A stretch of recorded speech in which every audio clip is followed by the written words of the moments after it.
Hello and welcome to the Craft Beer Corner. For today's beer review, we're jumping into another one of these Wolf's Ridge Brewing Company's Todd's Cupcakes Imperial Pastry Stouts.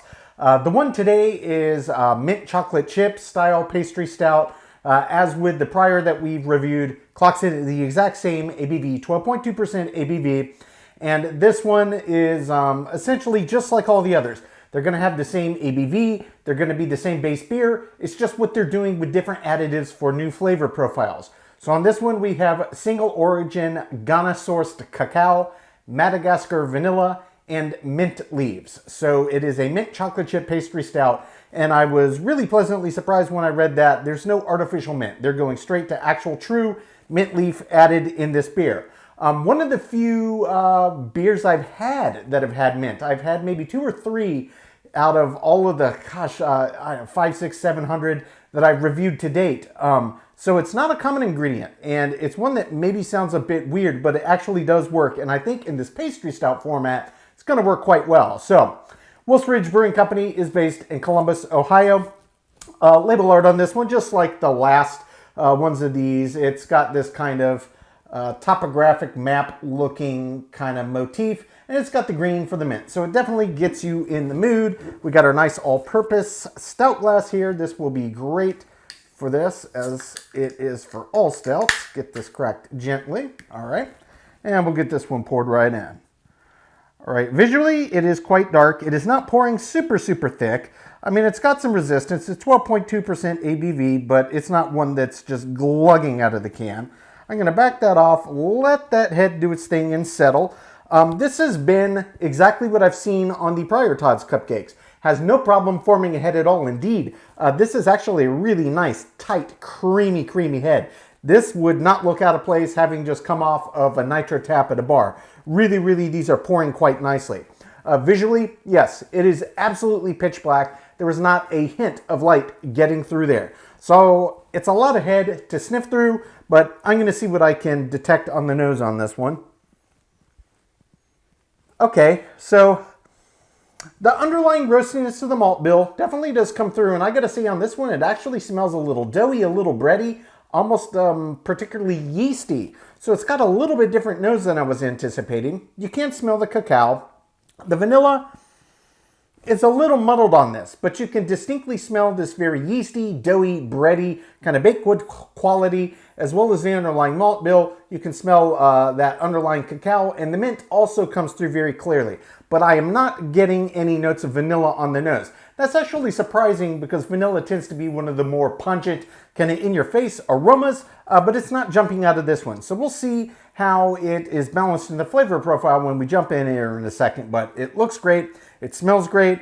Head is settled down a little bit. Yeah, it's pretty thick. I'm just going to deal with it. It'll make a little bit of a mess in my beard, but such is the way it is. We're going to jump right in and see what this one's about.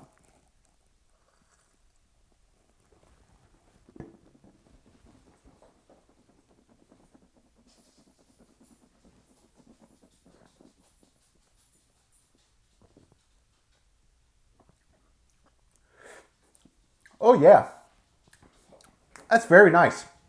It's a very rich beer. So the flavor profile, there's a lot that you get on the nose that comes through, but the way it presents itself is a lot more akin to what I would expect it to taste like than what I was getting off of the nose. So there was this big, doughy, very yeasty kind of aroma coming off of this beer on the nose. And yes, I could smell the cacao and a little bit of the underlying malt bill.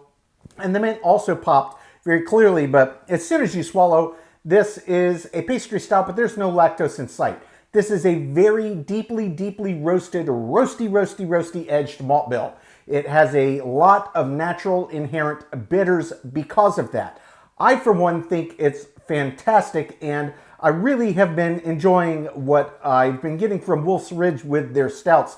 Yes, they have big, roasty, intense malt bills, but their balance that they do on their ingredients is really quite nice, and this is no exception. So the cacao came through clearly on the nose. It comes through quite clearly in the glass. This big, roasty, earthy kind of underpinning from that malt bill, and it does have a lot of natural bitters, and that really does pair well with that cacao. The vanilla on this Just as kind of the aroma, it really wasn't that detectable. You can get a little bit on the flavor profile, but it is not like a top mainline star ingredient here. It definitely is about the mint and the cacao. It's a mint chocolate chip kind of flavored pastry stout after all. And the mint, absolutely top tier. It smelled fantastic on the nose, and it tastes equally as fantastic in the flavor profile here. And again, I was very pleased they decided to go the route of utilizing actual, presumably muddled mint leaves to let the natural flavor and oils extract into the beer, not anything artificial, and it really does pay dividends. It tastes just like the freshest true mint you could get, and paired with that nice single origin cacao, it's absolutely fantastic. And yes, like I said, this is not a sweet beer. There's no lactose, but the spirit of mint chocolate chip is absolutely present, and it just works. Wolf's Ridge, from my experience to date so far, they know what they're doing with their stout game, and this is no exception. This is a really, really well done beer. One of maybe 2, 3, 4 that I've reviewed to date that have had mint in them, and it absolutely works. And all of them have been stouts, funny enough. Absolutely works. Delicious, delicious base for beer. So there's a lot to take in. It is quite complex. I'm going to jump back in for a second sip here, let everything re-intensify. We'll talk about the body and the mouthfeel, and we will definitely pick apart the finish, as well as pick out anything else I might have missed. Very, very tasty.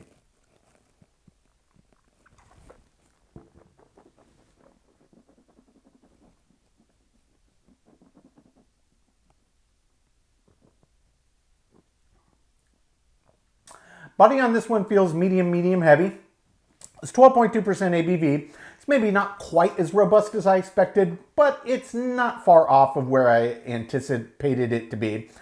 In terms of mouthfeel, it's not as viscous and resistant as I would expect for 12.2% Imperial Stout to be, but I already had a suspicion that was going to be the case. As I was pouring it, it didn't look super thick. Now, the visual cue doesn't always match what you experience on the palate, but I can tell you texture-wise, it really is just kind of average for resistance for 12.2. It's not high-end, it's not low, it's just not quite as thick as I expected for something in this ABV range. In terms of second sip flavor intensification, really what I'm getting out of this the most after letting the flavors recoat my palate is just that incredible intensity of that earthy, roasty underpinning from the malt bill, and how well that pairs with the cacao, and then just the fresh, bright crispness from that mint. I mean, it is just so well done. In terms of the vanilla, it is very, very subtle. This, to me, almost tastes like the vanilla edition was not trying to be a star. It's almost like how you would add vanilla if you were making mint chocolate chip cookies into your dough. It's just a background flavoring to make everything tie together, but it's not trying to make the beer taste like vanilla. That's kind of the way I'm looking at it. And this is, of course, a pastry Imperial Stout, so there's a lot of logic in that decision, but I absolutely love it. In terms of the finish, this one is quite long.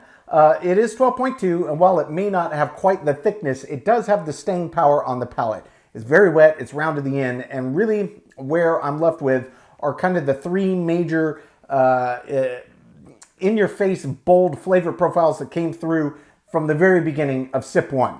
It's that intensity of the roast of the malt bill, it's the Ghana cacao, and it's that fresh, crisp mint. All three of them are lingering still very, very evenly on the back of the palate, well in excess of a minute and a half on the end of each sip. So you do get a lot of drive, a lot of staying power on each sip of this beer, and I gotta say, I absolutely love it.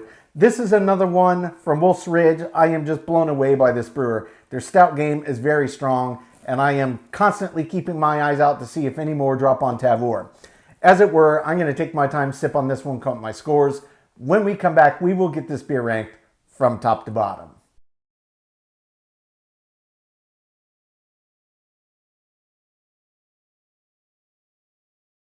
All right, now that we've gotten to enjoy this beer, we're going to get it ranked. This was Wolf's Ridge Brewing Company's Todd's Cupcakes, one of their Imperial Stout lines. This specific one was Mint Chocolate Chip Pastry Stout. 12.2% ABV on this one. Wolf's Ridge is based in Columbus, Ohio. The specific beer brewed with Ghana-sourced cacao, Madagascar vanilla, and mint leaves. So this is one of the few beers I've ever had with mint in it. I think this is maybe number 3, 4, somewhere in there ever that I've had. It's an ingredient that on the surface maybe doesn't sound like it would work in beer, but it really, really does. And Wolf's Ridge did just yet again another tremendous job on another stout. So let's just go through the rankings here. On the aroma was very nice. It was very pronounced. Really, the only detraction I could say was I wasn't really able to pick up the vanilla. I didn't want to dock the points too much because I had a suspicion that was going to be a more subtle ingredient based on what it is they were trying to create. I'll go into my theory on that in a little more depth, but I only docked 1 point due to not picking up the vanilla. Aroma gets a 9 out of 10. For the taste, absolutely fantastic. Very earthy, roasty, really nice sense of bitters on this one as well. And that richness, that roasty bitterness from the malt bill really pairing well with that cacao. The mint, absolutely, using fresh leaves was a smart decision. Nothing artificial. It tasted just as fresh as could be. The only thing really I could say on here was while I couldn't get the vanilla at all on the aroma, it did come through in the flavor profile, but very, very subtly. You really had to be digging and thinking to try to find it. The roasty edge of the malt bill, the cacao, and the mint was just so much more in your face. But just as with the aroma, I didn't want to dock too many points. My thought on this was, you're making a pastry stout mint chocolate chip style. Vanilla is an additive to tie everything together. It's not a center stage ingredient here. So I only docked 1 point on the taste as well. I gave it a 9 out of 10. For the body, it was certainly above average, not quite as robust as I expected for 12.2, but it didn't miss the mark by that much. The body gets an 8 out of 10. For the mouthfeel was really just kind of average resistance. It didn't look that thick when I poured it. Doesn't necessarily mean texturally it won't feel that way, but this one really just felt average. Not as thick as you'd expect on this ABV for this style. Mouthfeel does get a 5 out of 10. For the finish on this one was very, very long. These were very big, bold, pungent flavors. They all really, really worked together, and they really did linger on the palate. That intensity from the malt bill, the cacao, and the mint, I mean, they just all paired beautifully, and you got a lot of mileage on each sip. The finish does get a 10 out of 10. For the head and retention, this one was a rock star poured from a can at home. It looked like it easily could have been pulled from a nitro tap at a bar. Head and retention gets a perfect 10 out of 10. For the appearance, pitch black as expected, perfect 10 out of 10. For the balance on this beer, overall, I thought was exceptional. I personally thought it was how I would have wanted to do it had I brewed something like this myself, but I did take into account the subtlety of the vanilla. I still stand my original statement. I think that it's just one of those added ingredients to tie it all together without taking center stage in the lineup, but as it were, and it was added as an ingredient, and it was so subtle, I did dock 1 point here. Balance does get a 9 out of 10. Filling in the intangible subjectively, I loved it. Wolf's Ridge has been consistently brewing some very, very good stouts, at least from the, 8, 9, 10 I've tried now. This was no exception. I absolutely loved it. 10 out of 10. Finally is an example of the style. So this beer lost just a tiny handful of points. The biggest place it lost it was the mouthfeel. In the grand scale, it didn't miss that many in that many categories to really impact what I thought this beer was about and how well they brewed it. These big imperial stouts, pastry at that, the way that they were able to get this done without the use of lactose is just spectacular, and it absolutely worked. I loved it. I think it earned and deserved full marks. So example of the style, it does get a perfect 10 out of 10, which does bring the total score on Wolf's Ridge Brewing Company's Todd's Cupcakes Mint Chocolate Chip Pastry Stout to a 90 out of 100. So yet again, another well above average stout offering from Wolf's Ridge. Look, if you're into big flavored beers, stouts in general, I mean, I absolutely recommend this. If you've never tried a beer with mint as an ingredient, all the ones I've had have been stouts, which does kind of make sense just based on the flavor profiles, but don't let it scare you away. It absolutely works in a beer, and very bright, very fresh. I think they set out and brewed exactly what they wanted with this, and the spirit of mint chocolate chip was absolutely present. I loved it. I would recommend this to any stout fan. Folks, that's today's review. As always, I do sincerely appreciate you tuning in today. Please don't forget to like, comment, and subscribe. If you want to stay in the loop when our videos go live, just turn on your notifications, hit that bell icon. It's right next to the subscribe button. Until next time, keep it beer, keep it craft. We'll see you on the next one. Cheers.